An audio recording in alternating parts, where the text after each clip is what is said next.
Lagos State government restates commitment to making water transportation viable.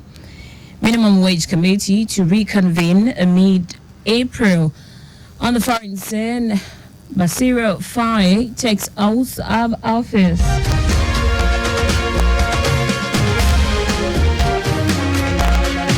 In sport, Jumoke Alani replaces injured Ashley Plumtree ahead Super Falcons Olympic qualifier against South Africa. Now the details. I am Taiwo Baruwa.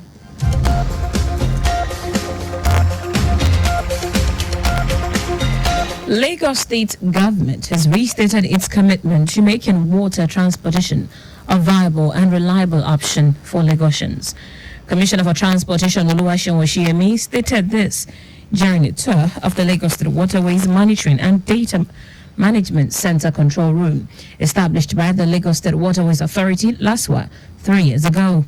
Oshiemi said the administration of Governor Babajide Sanwo-Olu is working round the clock to boost water transportation by creating safer, efficient and sustainable strategies which are at various stages of implementation. Explaining the functions of the Waterways Monitoring and Data Management Center Control Room, the General Manager of LASWA, Damilola Emmanuel, stated that the control room was set up to manage movement on the inland waterways. Emmanuel highlighted the sections of the control room consisting of a command and control, vessel tracking system, radio and video communication network, and tidal gauge monitoring system, which are all responsible for monitoring activities around the clock of the 4 jetty locations in Ikorodu, Ebuteru, Liverpool, and Falomo. He added that the data cameras capture real-time incidences as far as 2.5 kilometers range from the jetties, checking mishaps and impediments on the waterways. In fulfillment of Governor Babajide Sanwo-Olu's promise to ensure that all backlogs retirees' benefit are paid, a total of 1,455 retirees' retirement savings accounts have been credited with the sum of 4,783,066 naira 15 kobo only, accrued prior to the implementation of the contributory pension scheme in 2007. Addressing the retirees in Ikeja, Director General, Lagos State Pensions Commission, LASPEC, Babalola Obilano lauded Governor Babajide Sanwo-Olu for his unwavering commitment towards the well-being of state retirees. Obilano underlined the governor's ongoing efforts as a means to reduce the financial burden experienced by retirees. He reassured retirees that efforts are underway to address other remunerations, including transportation, to ensure a seamless transition into retirement life. President Bola Tinubu has approved the Federal Capital Territory's over 1.1 trillion naira statutory budget for the 2024 fiscal year. The FCT Minister Nyesom Wike expressed delight over the assent by the President and explained that the budget will impact on infrastructure development, healthcare facilities, as well as rehabilitation of schools in the FCT, among others. The development comes on the heels of the FCT appropriation bill passing the second reading at the Senate last month. Leading the debate, the sponsor of the bill and Senate leader Okoyemi Bamidele said the appropriation bill took into cognizance the FCT administration's revenue and the expenditure forecast, which are in tandem with fiscal and developmental policies of the federal government. The Joint Admissions and Matriculation Board, JAM, says it uncovered at least 1,665 fake A-level results during the 2023 direct entry registration exercise. The board also said the A-level result verification regime is occasioned by the endemic corruption associated with the system and was intended to restore the integrity of these components of the admission process. The registrar Ishaq Oloyede said out of this figure, 397 were from colleges of education, 453 were university diplomas, and the rest were other A-level certificates. Oloyede said the modification to the ongoing direct entry registration is that candidates could go ahead and register while the school verifies them at the back end. Now to the rest of the stories. The 37-member tripartite committee on minimum wage set up by the federal government will reconvene mid-April to continue further negotiation and consultations on the new minimum wage, expected to be announced by President Bola Tinubu on May 1, 2024. National Treasurer of the Nigeria Labour Congress, Hakeem Ambali, who made this known, said the committee members are still collating and analyzing the report received from the zonal public hearings.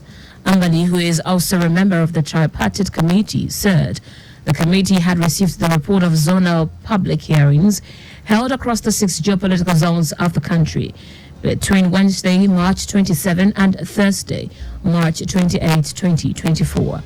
The minimum wage to be unveiled is expected to cushion the effect of the removal of subsidy on premium motor spirit.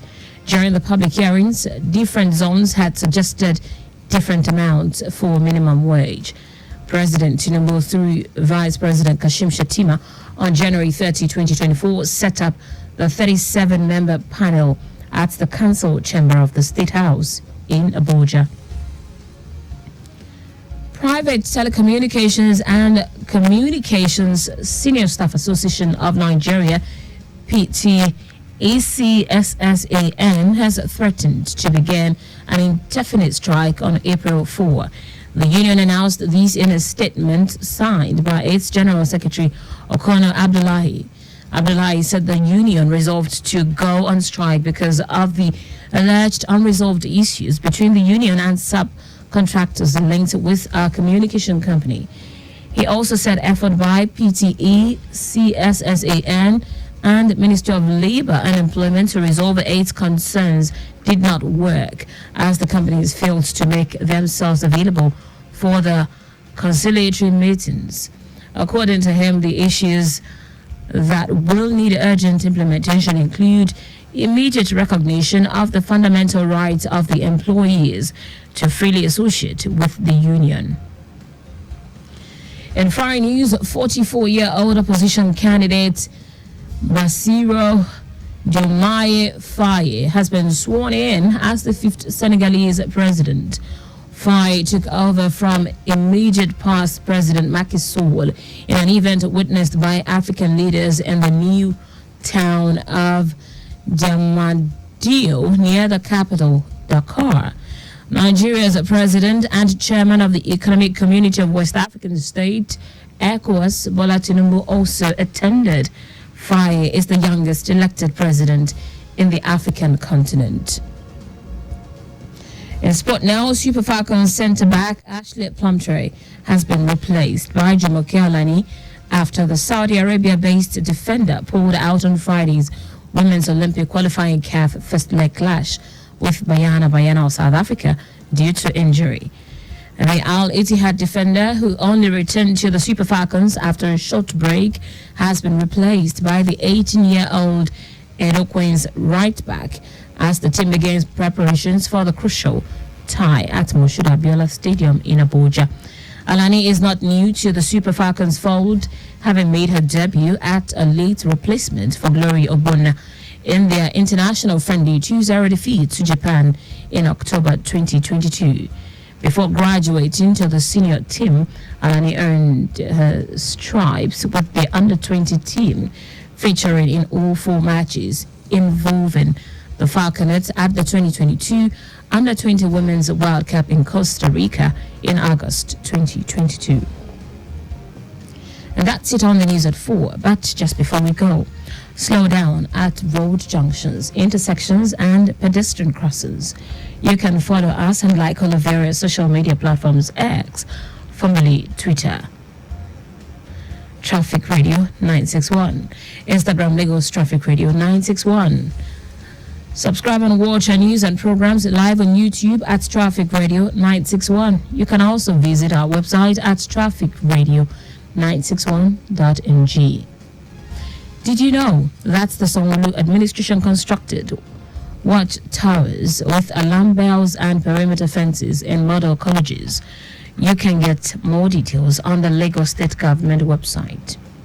To end the news, here are the highlights of the major stories. Lagos State Government has restated its commitment to making water transportation a viable and reliable option for Lagosians. The 37-member tripartite committee on minimum wage set up by the federal government will reconvene mid-April to continue further negotiations and consultations on the new minimum wage expected to be announced by President Bola Tinubu on May 1, 2024. We also told you that 44-year-old opposition candidate Bassirou Diomaye Faye has been sworn in as the 5th Senegalese president.